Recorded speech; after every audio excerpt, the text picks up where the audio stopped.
Salam jumpa dengan kami dari RAS Proba. Saudara sekalian, pada episode yang lalu kami telah mempercakapkan mengenai pandangan publik atau pandangan masyarakat umum tentang logika. Dan di akhir percakapan tersebut muncul pertanyaan baru mengenai apa itu logika.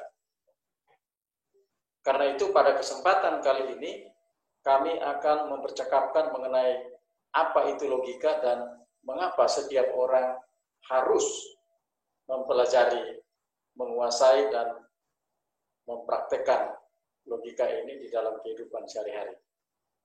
Pada kesempatan kali ini saya ditemani oleh rekan-rekan saya.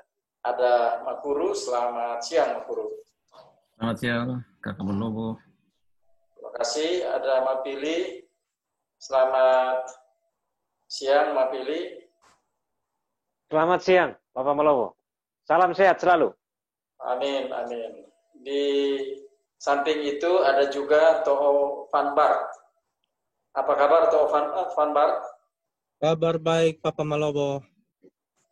Bagus. Dan yang paling muda di antara kami ada Mak Dara. Apa kabarnya, Mak Dara? Baik-baik saja, Bapak. Salam. Salam. Ya. Terus saudara sekalian, pada episode yang lalu kami telah mengungkapkan fakta-fakta bahwa logika ini ternyata dipersepsikan secara berbeda-beda hampir oleh setiap orang. Bahkan ada sebagian di antaranya yang mungkin karena bingung dengan demikian banyaknya definisi mengenai logika ini, mereka kemudian mengambil sikap resisten terhadap logika. Bahasa kerennya, mereka mengambil posisi sebagai logic aversion atau orang-orang yang menolak logika. Nah, karena itu memang muncul pertanyaan, logika ini sebenarnya barang apa? Apakah memang dia bisa didefinisikan secara berbeda-beda oleh setiap orang, atau sebenarnya dia hanya punya satu definisi? Mengapa barang ini kemudian menjadi penting untuk dipercakapkan pada kesempatan kali ini?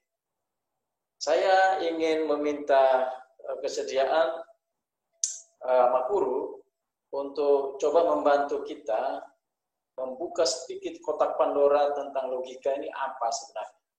Silakan Makuru. Apa itu logika? Ini pertanyaan yang agak sulit dijawab. Jadi mungkin saya akan mencoba untuk kasih ilustrasi saja gitu. Jadi pada saat kita mulai sekolah, hal pertama yang kita belajar atau tiga hal pertama yang kita pelajari adalah membaca, menulis, dan berhitung. Ketiga hal ini merupakan hal yang sangat penting, dasar bagi kita untuk melanjutkan pendidikan ke jenjang berikutnya. Kita mau pelajari fisika, kimia, komputer, dan sebagainya, dasarnya harus membaca dan menulis. Namun, ada hal yang lebih mendasar lagi dibanding itu, yaitu berpikir. Jadi orang perlu berpikir agar bisa membaca, menulis, dan berhitung. Nah, namun orang harus membutuhkan logika. Orang butuh logika untuk bisa berpikir.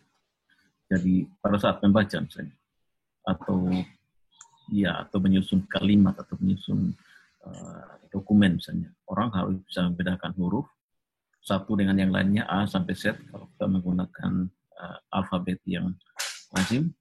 Lalu merangkai huruf-huruf tersebut menjadi kata-kata yang bermakna, kata menjadi kalimat, kalimat jadi paragraf menjadi sebuah tulisan utuh. Nah, itu pembedaan-pembedaan seperti ini mempersyaratkan kita untuk menggunakan logika. Jadi entah kita sadar atau tidak, kita harus menggunakan logika pada saat kita melaksanakan atau melakukan hal-hal tersebut. Kira-kira gitu singkatnya dari saya. Baik, terima kasih Makuru. Mungkin Toho Van Bart bisa membantu lebih merinci lagi hal-hal yang bersifat umum yang tadi disampaikan oleh Makuru tentang logika. Saya persilakan Toho Van Bart. Ya, beta sepakat dengan Pak Makuro. Oke lah, logika itu mendasar dan sangat mendasar. dalam berpikir itu Bapak Malobo, ada aturan-aturan yang harus kita lakukan atau harus kita lalui. Kita harus tunduk pada aturan tertentu agar dapat berpikir dengan benar. Nah, kadang kan kita berkesimpulan dengan salah, melakukan lompatan-lompatan kesimpulan, melakukan generalisir atau kesalahan-kesalahan berpikir. Nah, dalam aktivitas ini, bidang ini yang kita pelajari yang disebut dengan logika tadi Pak Guru sudah sampaikan. Nah, disinilah domainnya logika ini. Dia menjelaskan tentang bagaimana seharusnya kita berpikir. Nah, tapi tentu saja kalau kita bicara logika, orang akan mengatakan bahwa kan logika itu kan diciptakan oleh Aristoteles. Ini memang problem. Beta kasih ilustrasi begini. Matematika, apakah sebelum orang menemukan rumus matematika, apakah matematika itu tidak eksis? Atau ilmu berhitung itu tidak pernah ada? Orang tidak pernah tahu penjumlahan?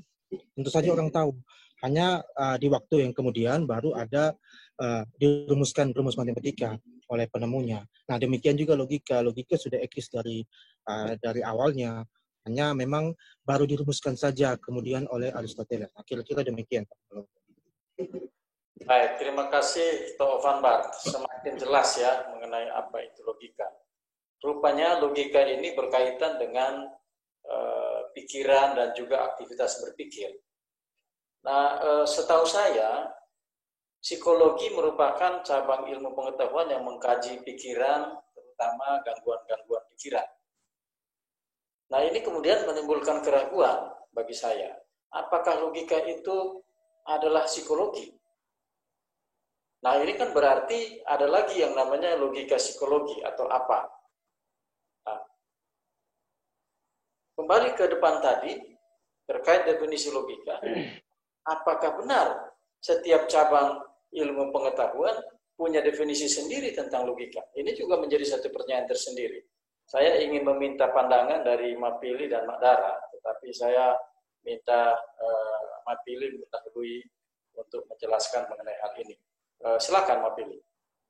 Baik, terima kasih Pak Malobo. Memang pertanyaan itu pantas untuk diajukan karena memang ada irisan-irisan di sana yang terjadi, menggabungkan antara pikiran dan yang lain, termasuk dengan yang psikologi ini.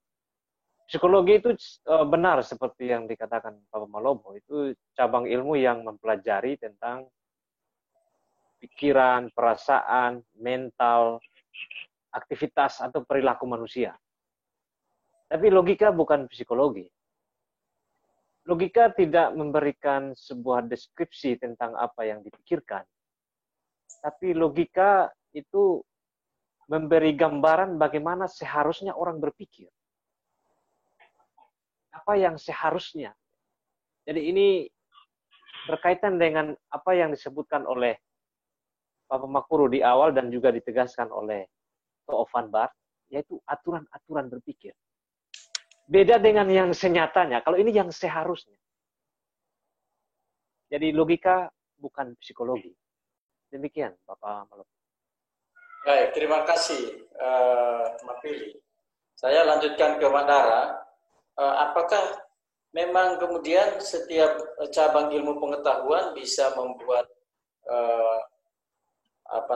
membuat definisi sendiri-sendiri mengenai logika, ataukah sebenarnya seperti apa nih kalau kita bicara logika dari segi definisinya? Silakan, Mandara. Baik, Bapak Malobo. Dengan mudah ya kita bisa melihat bahwa logika itu terkait dengan setiap pemikiran atau semua pemikiran. Dengan demikian, logika adalah sangat mendasar bagi setiap cabang ilmu atau apapun yang mengandalkan pemikiran. Ada orang berkata logika hukum, logika sains, logika psikologi, itu salah, itu keliru. Menurut saya atau pandangannya saya anut, logika atau hukum-hukum berpikir atau aturan-aturan berpikir itu hanya ada satu. Bahkan ketika seseorang itu mencoba mempertahankan bahwa logika itu ada banyak, ada macam-macam, dia ketika itu, saat itu, dia sedang menggantungkan diri atau tunduk pada aturan-aturan berpikir atau hukum-hukum berpikir yang sekilas sudah dijelaskan oleh Bapak Makuro dan Kakak Taufan Bats tadi di awal. Saya pikir itu sekian dari saya. Ya, jangan stop dulu, Pak Dara.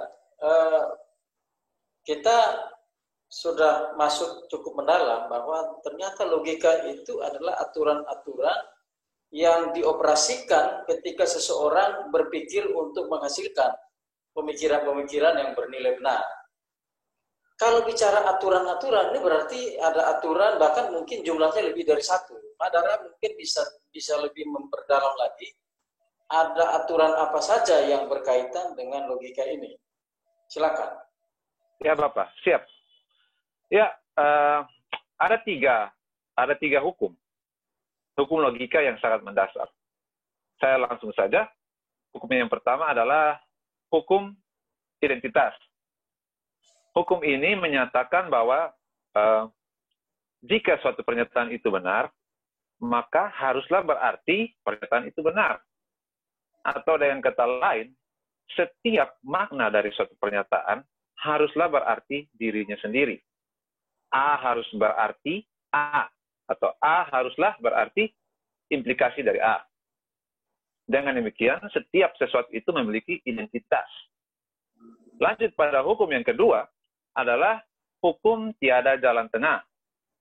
Hukum ini menyatakan bahwa segala sesuatu itu haruslah apa adanya atau tidak. Segala sesuatu itu haruslah A atau bukan A. Sesuai dengan nama dari hukum ini, yaitu tiada jalan tengah untuk segala sesuatu atau A memiliki karakteristik yang lain atau bukan A. Dan yang terakhir adalah, atau hukum yang ketiga adalah hukum kontradiksi, atau biasa dikenal juga dengan hukum non-kontradiksi.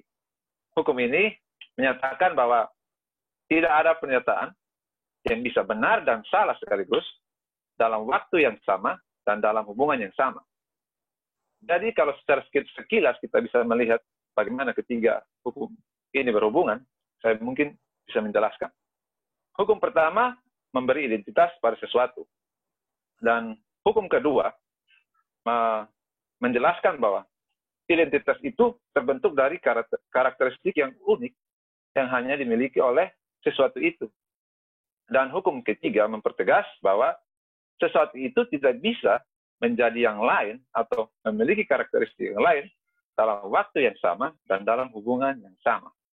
Beta pikir itu sekilas dari tiga hukum berpikir ini, Bapak. Luar biasa. Lanjutkan. Sangat membuka cakrawala berpikir saya mengenai logika, definisi logika itu sebenarnya apa. Tetapi kalau kita hanya bicara di tataran teori-teori saja, rasanya kurang afdol ya. Jadi saya mau minta tolong Makuro, rekan saya Makuro, untuk coba membuat pendalaman-pendalaman dan jangan lupa disertai contoh-contoh praktisnya sehingga pemahaman saya mengenai apa itu logika pada kesempatan ini akan semakin ajab ya, akan semakin top, Marco top. Silakan Makuro. Ya, setuju. Kalau memang baru teori sih orang gampang ya berteori, tapi mungkin bagaimana penerapannya itu mungkin agak sulit. Mungkin saya coba kasih beberapa contoh ya terkait dengan masing-masing hukum itu. Tiga hukum logika yang mendasar itu. Pertama hukum identitas. Sesuatu adalah dirinya sendiri, atau kalau sebuah pernyataan benar, maka pernyataan itu benar. Jadi kalau misalnya apel ya apel, kalau misalnya kerbau ya kerbau, kalau misalnya orang pintar ya orang pintar. Kalau misalnya saya diam, ya saya diam. Itu implikasinya saya diam. Kalau kerbau itu merah, ya kerbau itu merah. Itu hukum-hukum identitas. Hukum kira jalan tengah berarti bahwa sesuatu itu adalah dirinya sendiri atau tidak sama sekali. Jadi ada karakter-karakter khusus yang dimiliki oleh sebuah pernyataan atau sesuatu.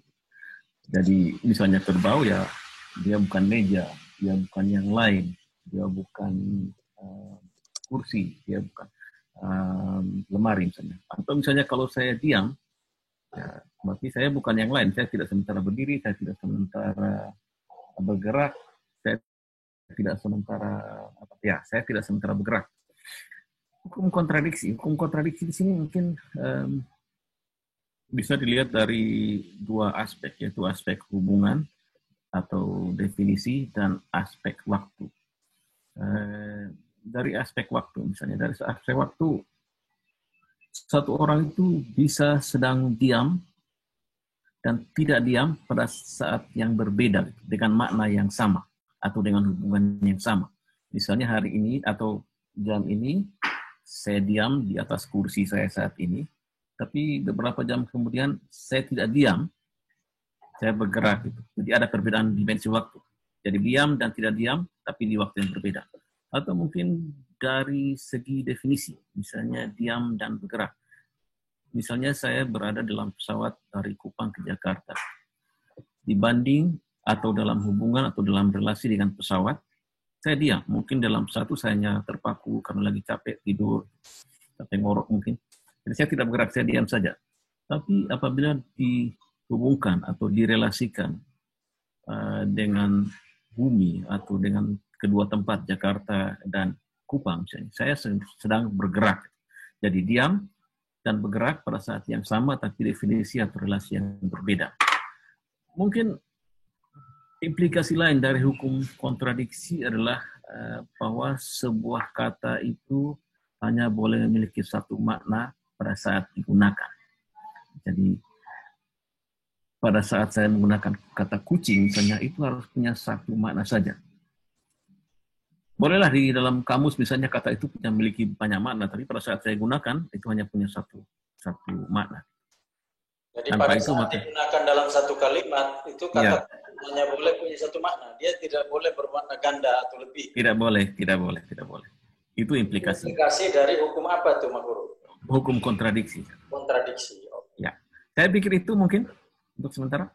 Baik. Terima kasih saudaraku sekalian, Mak Guru, Fanto, Fanbar, Madara, Mapili. Penjelasan-penjelasan kalian ini membuat saya betul-betul mengalami pencerahan mengenai apa itu logika.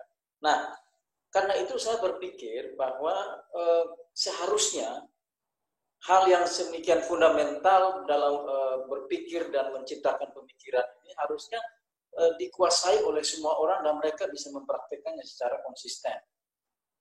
Hanya faktanya hari ini, sebagaimana percakapan kita pada episode yang lalu, faktanya hari ini banyak orang keliru paham mengenai logika dan bahkan ada yang bersikap logic aversion. Bagaimana kita memotivasi mereka untuk bisa tertarik dan mulai mempelajari, menguasai, dan kemudian mempraktekkan logika ini? Mungkin ada alasan-alasan yang alasan-alasan yang tepat yang bisa kita ajukan untuk memotivasi rekan-rekan di luar sana untuk mulai menyadari, mempraktekkan, mempelajari, menguasai, dan mempraktekkan logika ini, bukan untuk apa-apa, demi kepentingan dan kebaikan mereka sendiri. Mungkin Mapili duluan ya. Silakan Mapili menyampaikan alasan-alasan yang mendasari mengapa orang harus mempelajari logika ini. Silakan. Dari saya ada 3 alasan mengapa orang harus belajar logika. Alasan pertama dari karakteristik hukum logika itu sendiri. Nah, karakteristik ini ada 3 ya. Yang pertama adalah universal. Jadi dia berlaku di mana saja ya. Sesuatu yang universal. Karakteristik kedua adalah dia tidak terbantahkan. Tidak terbantahkan artinya segala upaya yang digunakan oleh siapapun juga untuk menghancurkan hukum-hukum ini, dia terlebih dahulu harus mengakui keberadaan hukum-hukum ini atau mengasumsikan hukum-hukum ini berlaku. Yang karakteristik ketiganya, hukum-hukum ini bernilai benar. Jadi alasan pertama mengapa logika harus dipelajari, karena hukum-hukum ini bersifat universal, tidak terbantahkan, dan benar. Alasan kedua adalah pengabaian terhadap hukum-hukum ini menjadikan moralitas itu hilang. Karena kalau hukum-hukum ini tidak dipatuhi, tidak ada satupun yang bermakna. Tidak ada satu kalimat pun yang bermakna. Jadi perintah-perintah yang berkaitan dengan moral itu menjadi tidak bermakna sama sekali. Perintah A bisa berarti B, C, D, dan seterusnya. Bahkan benar sama dengan salah, adil sama dengan tidak adil, berdosa sama dengan tidak berdosa, mencuri sama dengan tidak mencuri, membunuh sama dengan tidak membunuh, dan sebagainya. Jadi pengabaian terhadap hukum-hukum seperti ini, hukum-hukum logika ini, akan menyebabkan moralitas hilang, atau moralitas itu musnah. Jadi itu dua alasan yang mendasar. Alasan yang ketiga, ini sifatnya lebih praktis. Dalam dunia kita yang hidup bernegara, ada politik di sana untuk mencari kekuasaan, banyak-banyak orang yang mempergunakan seni bicara, ya, atau yang mungkin ahli tata kata ya. Iya, benar sekali yang Pak Maulobo sering ungkapkan, ahli tata kata, itu menggunakan berbagai macam argumen sesat pikir untuk mengajak orang atau menghasut orang, menyesatkan orang untuk memilih pilihan-pilihan tertentu, program-program tertentu. Nah, dengan kita belajar logika, kita bisa dengan cepat mengidentifikasi kesalahan-kesalahan berpikir tadi, dan kita dicerahkan untuk tidak mengambil kesimpulan-kesimpulan yang keliru.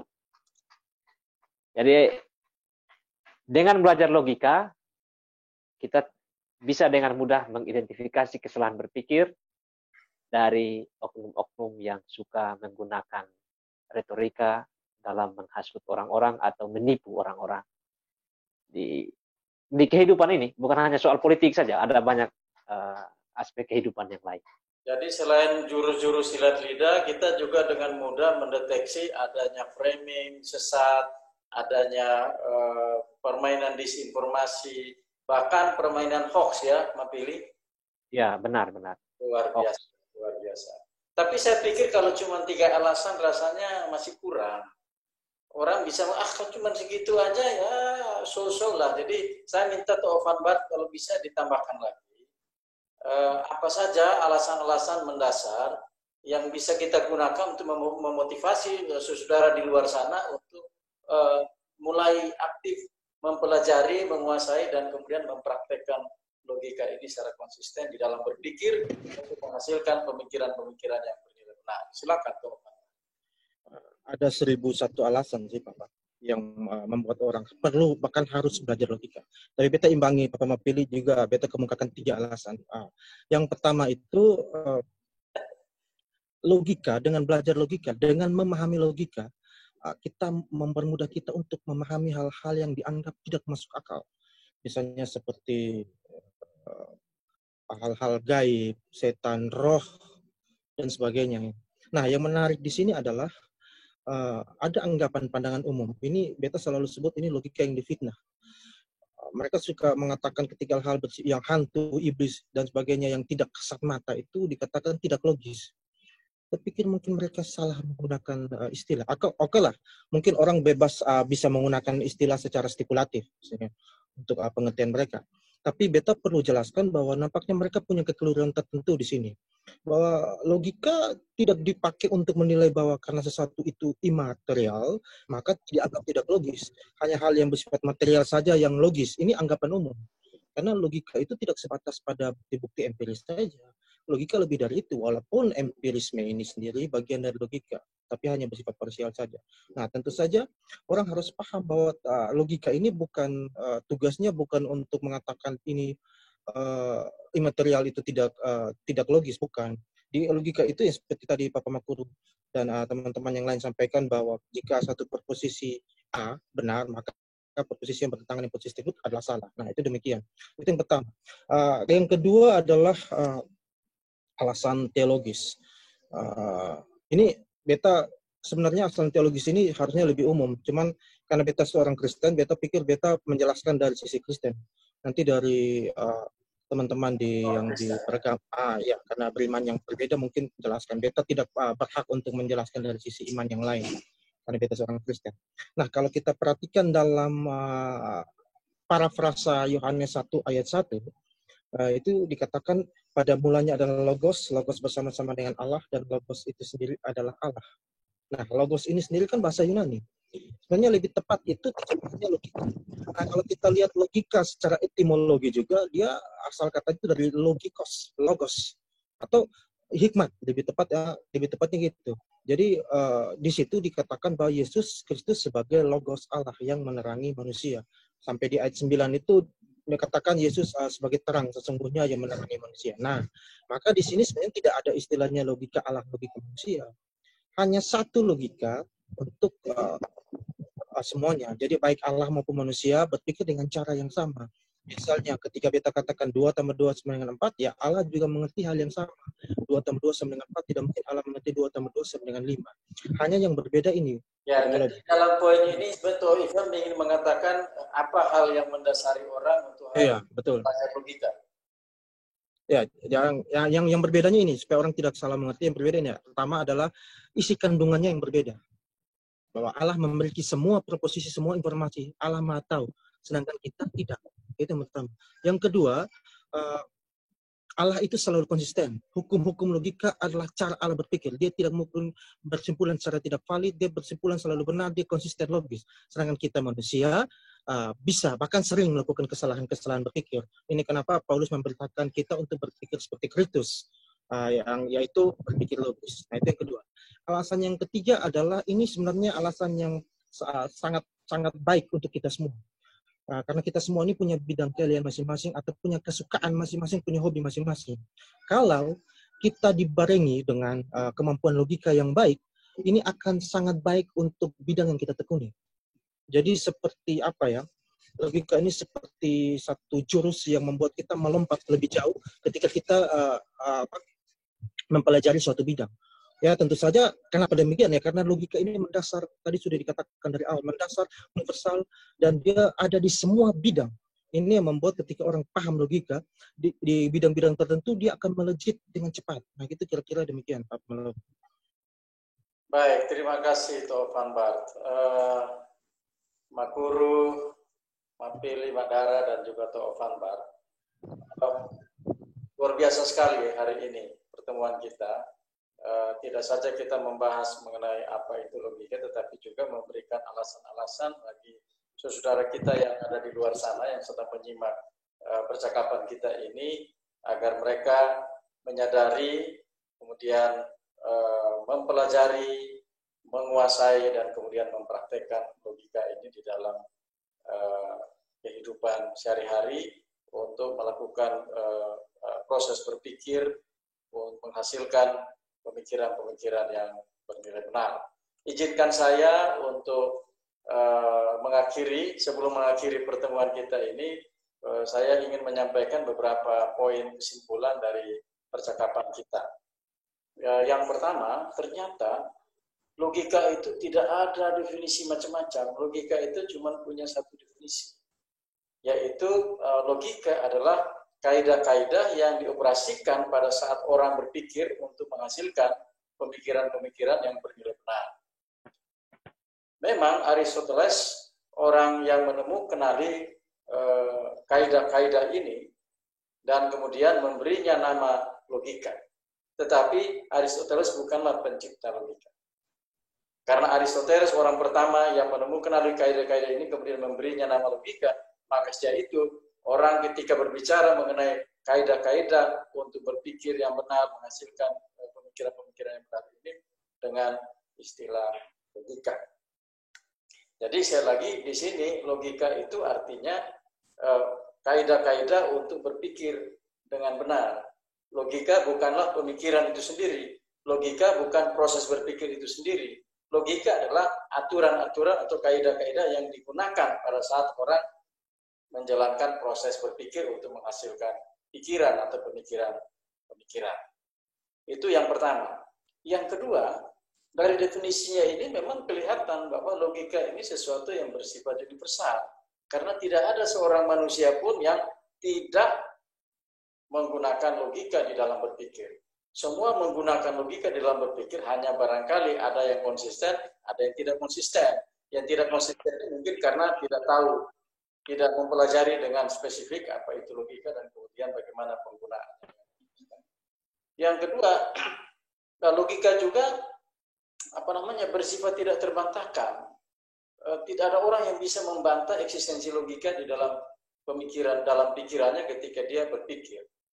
Bahkan tadi Van Bart mengatakan bahwa logika ini merupakan perintah kitab suci yang tidak bisa kemudian diabaikan begitu saja. Siapa yang ingin menjalankan perintah-perintah dalam kitab suci mau tidak mau harus menggunakan logika. Karena itu menurut saya sudah pada tempatnya logika ini menjadi hal yang fundamental bagi semua kita. Ini yang kedua. Yang ketiga, adanya aneka ragam pemikiran atau pengertian tentang logika ini menurut saya sih sebenarnya hanyalah bukti bahwa kita tidak menempatkan logika sebagai persyaratan fundamental di dalam berpikir untuk menghasilkan pikiran-pikiran yang benar. Yang keempat, saya bicara juga mengenai fakta di lapangan bahwa maraknya praktek-praktek argumen sesat pikir saat ini, mulai dari para ahli tata kata dengan menggunakan argumen tipu muslihat dalam bersiasat, sampai dengan para ahli tukang marah yang membumbui argumennya dengan kata-kata cercaan dan makian. Semua itu hanyalah implikasi dari inkonsistensi di dalam penggunaan logika yang bisa saja kemudian berujung pada timbulnya problem moralitas bahkan pelanggaran hukum. Dan yang terakhir, bagian yang kelima, kesimpulan yang kelima adalah belajar dan menguasai logika sebenarnya menjadi hal yang tidak bisa ditolak oleh siapapun. Karena mengabaikan logika sama dengan memusnahkan moralitas. Tapi belajar logika membantu kita untuk terhindar dari berbagai macam penyesatan dan pembodohan. Bayangkan beberapa hari belakangan ini orang ramai mempercakapkan ada seorang ahli agama yang menggunakan lagu-lagu anak-anak, ya, balonku ada 5, naik gunung dan sebagainya untuk melakukan tindakan-tindakan yang sebenarnya kalau orang belajar logika mereka segera bisa ajaran seperti apa. Logika juga membantu kita untuk lebih mudah dan lebih cepat mempelajari berbagai hal baru dan yang tidak lazim sehingga umumnya orang mengatakan itu hal yang tidak masuk akal. Belum tentu kalau kita menguasai logika. Dan last but not least, kita harus mempelajari logika karena berlogika itu sekali lagi saya ulangi, memang diperintahkan oleh atau di dalam kitab suci. Demikianlah saudara sekalian, saya didampingi oleh Makuru, oleh Mapili, oleh Tok Van Bart dan juga oleh Madara mengungkapkan mengenai logika dan pentingnya mempelajari logika. Kami akan mengakhiri sampai di sini dan kita akan jumpa lagi pada episode-episode berikut mempercakapkan lebih dalam lagi mengenai logika ini demi kepentingan kami dan juga tentu demi kepentingan saudara sekalian yang sedang menyimak video ini. Salam berpisah dari kami, sampai jumpa lagi dari Ras. Loba.